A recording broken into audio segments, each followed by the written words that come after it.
All right, first of all, I'd like to thank everyone for coming. It's 7:19. You're 19 minutes late. Look, recently we have found out that a lot of your brains are having a problem assessing risk. You can't figure out what's right and what's wrong. One of you was trying to shove a 16-penny nail up your nose, and when I asked you, why are you doing this? Your answer was, because I did it before.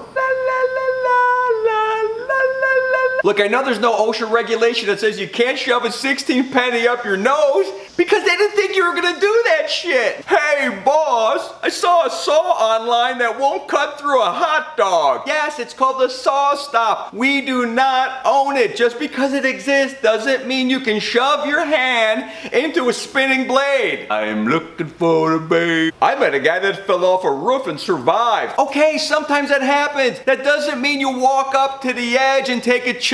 We don't want you to fall. Bumblebee. I heard a story about a guy that lost 2 toes on his foot, and then he became a kicker for the Pittsburgh Steelers. What?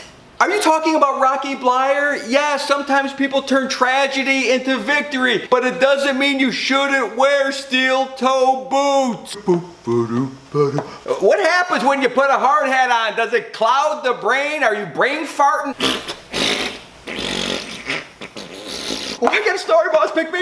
I saw a guy chop his whole arm off with a miter saw, but it was still working. It was still holding the joint he was smoking. How high do you gotta be to pick it up with your good arm, take another hit? I heard a story about a guy that got bit by a radioactive spider, and now he can climb walls and he gets a lot of hot chicks. Okay, that's Spiderman. These are not real stories. Stay away from spiders, chemicals. You're not gonna become a superhero. We don't want you jumping off the roof because some guys survive. We don't want you smoking cigars because George Burns lived to 100. Is that what I heard that you're saying to me, that somebody smoked the cigars and they live to 100 years of age? Look, let's just try to stay in reality. Let's try to assess the risk correctly. Unlike me, who's gonna use you people again today. Do you think that's smart? Do you think that's safe? Do you think that's a great idea?